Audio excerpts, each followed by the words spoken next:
Hey guys, Werner from the Hatcheck podcast.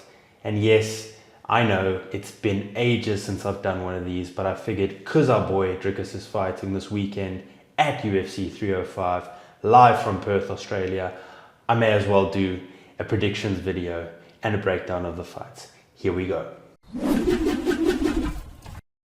Before I start the predictions, you might have noticed I've got a new studio setup. If you guys like the setup, please drop me a comment letting me know you guys like the setup. Also, please don't forget to like the video, comment and subscribe. It really helps the channel reach new heights, and we're on the grind to the 2,000 subs and then to 5,000 subs. Without any further ado, let's start with the predictions. Right, kicking this card off, we've got Li Jingliang versus Carlos Pratos. Jingliang is 19-8-0, Carlos Pratos is 19-6-0. Jingliang is coming off a loss to Rodriguez, last fought in 2022.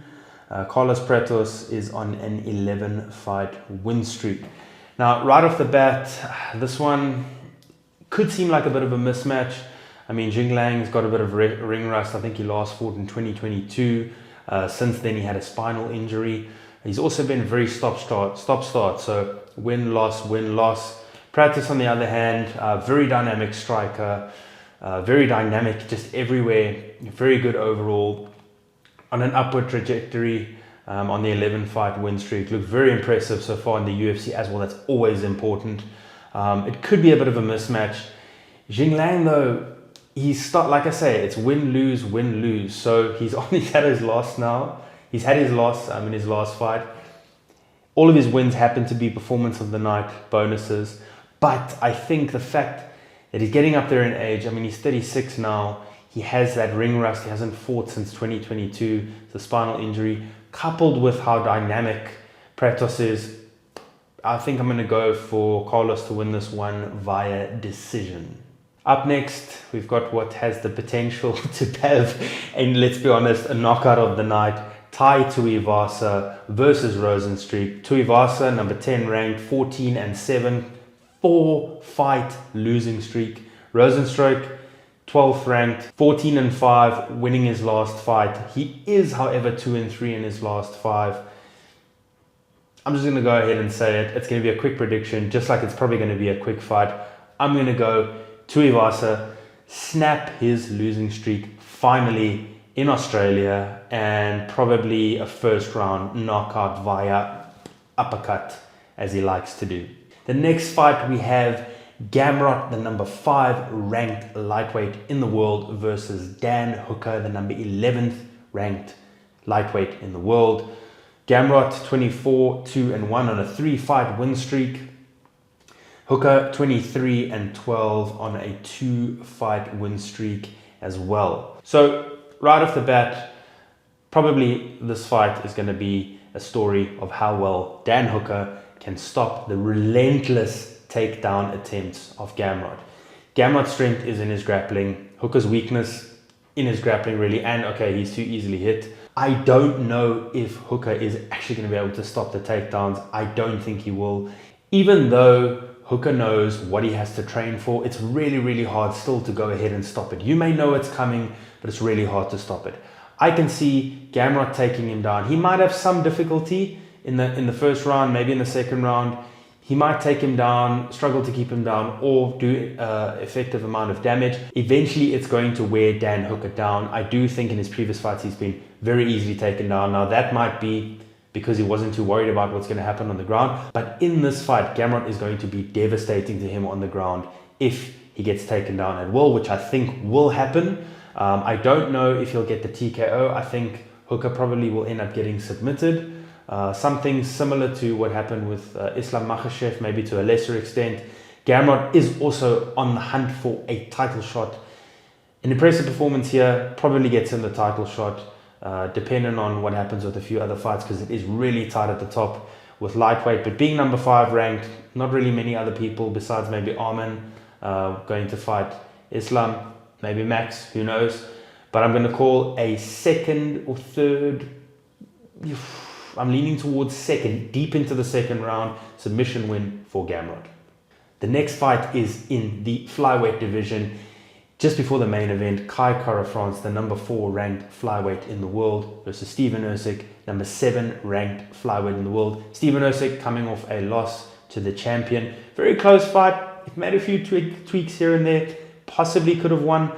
Definitely would have been able to do much better, but quite a close fight against the champion. Kai Kara-France, 2-fight losing streak. So he's not really got the momentum heading into this fight. However, you can never count Kai Kara-France out. And there's a high likelihood that this could be fight of the night just because of how technical it is. Barn burner from start to finish. They are very evenly matched. They don't have that many weaknesses. They don't really have that many advantages over one another. Both of them kind of had a long layoff, so that comes into play, but it does sort of even each other out. It really is a coin flip. It's going to come down to who wants it more. It's going to come down as well to who's faster, quicker to the punch, who gets any advantage that they can. And I think Ercik will have that. I think the momentum is behind him. I also think the fact that he narrowly lost the champion gave him a lot of confidence. He wasn't outmatched by the champion. So I do think Ercik wins this one by decision. Definitely, I'm probably picking this one to be fight of the night. Then we get to the main event, the grudge match, the battle for Africa. Who's more African than the other one? This matchup has been a long time coming. We've been wanting it. We've been calling for this matchup forever. Few roadblocks along the way. However, we are finally here.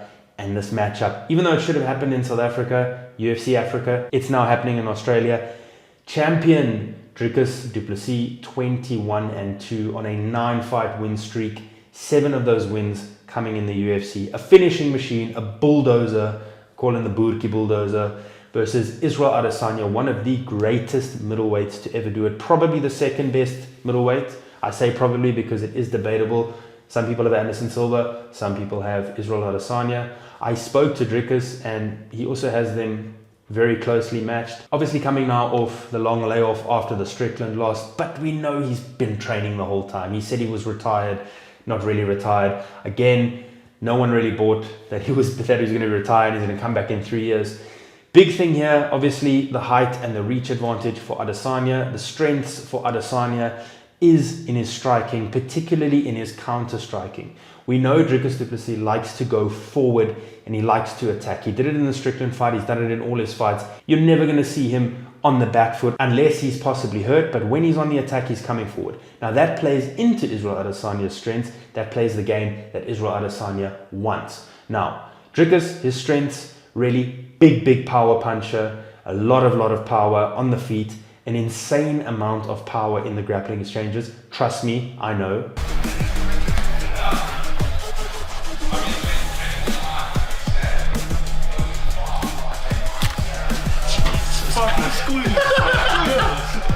So really powerful, really dynamic, really awkward style that no one's really seemed to have figured out just yet. Strickland had a little bit of success, but I do think Strickland's success came down to the fact that Dricus du Plessis was trying to match Strickland at his own game, which is beat the best boxer, as people say, in the UFC at boxing. If he does that against Israel Adesanya in this fight and tries to out-kickbox him, tries to beat him at his own game, I would advise against that. Now, he has his people advising him. They've got a game plan. His coach recently said, Mornifisa, that they envision him beating Izzy wherever they wish to do it.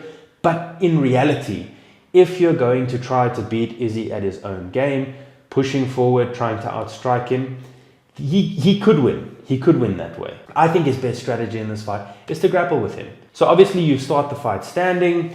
He'll have a couple of minutes to feel him out and see what it's like. He might have some success on the feet, but even Alex Pereira couldn't really knock Israel Adesanya out with his insane power out cold. Yes, it was a TKO, but it was really a standing TKO.